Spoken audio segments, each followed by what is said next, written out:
Welcome to Bar Cart Bookshelf, a video series about books and the drinks they inspire. My name is Elias, and today we're talking about A Marvellous Light by Freya Marske.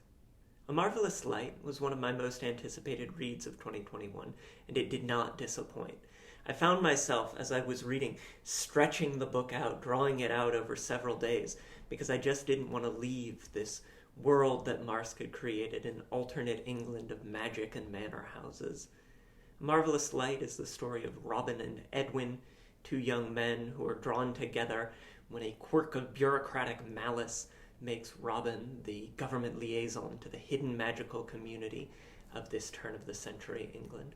And they find themselves drawn into a mystery that gets at the very heart of this English magic while dealing with this nascent attraction between the two of them and this feeling of whether or not they deserve the happiness that they're finding along the way, comfort in each other in the midst of a world where they feel at the periphery at times, particularly Edwin.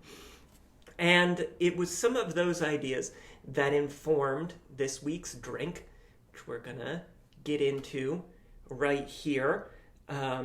The drink is called Penhallick House.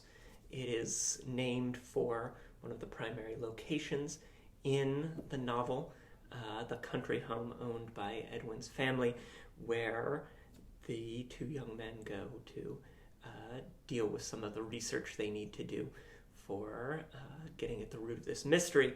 And it is a charming house, new money, with wonderfully decorated interiors and beautiful wallpaper that is lushly described. But it is also a difficult place for Edwin to be because he feels estranged from his family in many ways. Nevertheless, I want to play with some of those ideas of being at Penhallick House, of the happiness that can be found there, as well as some of the difficulties. And so, without any further ado, why don't we get started making that drink? We're going to start with our highball glass in here. I've got some mint leaves already. They're small leaves because my mint plant is getting ready to finish up for the year. But if you're using store-bought leaves, or if your mint plant is a little more vibrant, then you can get some larger leaves in there. So we're going to get our muddler then and just gently muddle those mint leaves to express the mint oils. There's a drug potion in the world of A Marvellous Light called Lethe Mint, this forgetting potion that's mint flavored. And while I don't want anyone to forget the past 2 weeks, after a few of these cocktails, you might, regardless of any magic in them. Still, mint is just such a wonderful ingredient and incredibly fragrant. I'm loving the smell of this. And we're going to start, interestingly enough, by adding our ice first, which is not something we often do here, but because of how this highball is going to work, it helps to have the ice already in the glass. Now, we're drinking gin cocktails at Penhallick House, and so we've got 1.5 ounces of this Navy strength gin. Again, this is a gin that we've used before. It's a little higher alcohol, and so it's going to be all right if it gets a touch more diluted by being on the ice a little longer. Good. So we've got 1.5 ounces of that Navy strength gin. And then we've got our modifiers. The first is an apricot liqueur. I have a big fondness for dried apricots, and when Edwin and Robin first arrive at Penhallick House, they find themselves under the spell of Edwin's sister, and that causes Robin to describe Edwin's hair as apricots, a real gift to me as a flavor enthusiast. And as someone with a fondness for that particular flavor. Love it when authors tell us just exactly what we should be including in these drinks. So we've got half an ounce of that apricot liqueur in there. And then we're going to have 2 citrusy ingredients. We've got the lemon cordial that we've been liking a lot this fall. Nice and bright, but still complex and a little oily. And then that Pratt Standard bitter lemon syrup. So bright lemon, bitter lemon, we'll get those together. And we'll get, again, a half ounce of each.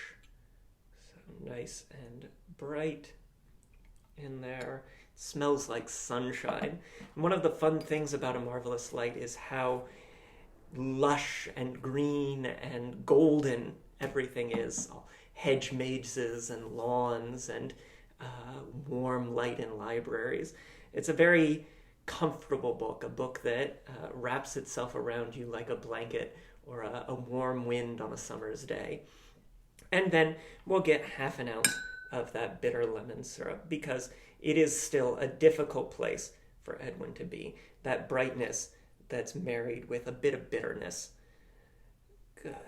And we've got half an ounce of that in there. Oh, it's smelling very wonderful. Now, to top everything off, to bring a bit of fizz, a bit of brightness for your garden party or your trip through a hedge maze, we've got just some soda water, some seltzer, and then we're going to give that a nice stir just to get everything in there. Now, if you don't have a bitter lemon syrup, there are commercially available bitter lemon sodas, and in that case, you would just trade out the plain seltzer for your bitter lemon seltzer or soda and make your drink with that. It'll be slightly different because of differences in the sweetness, but it's still going to be a really excellent drink. And so now we've got our bubbles, we've got this wonderful golden highball, and we're going to garnish that with another sprig of mint to be complete. So there you have it, the Penhallick House for A Marvellous Light. A Marvellous Light is available now. I had such a wonderful time with it. It's lush and green and gold, as I've said, and I cannot wait for the concluding 2 volumes of the Last Binding trilogy as they come out over the next couple of years. So please remember to like and subscribe, try the drink, let me know what you think. As always, there will be a written version of the recipe linked down below, as well as information for where to find tools and ingredients, where to snag the book. Until next time, cheers.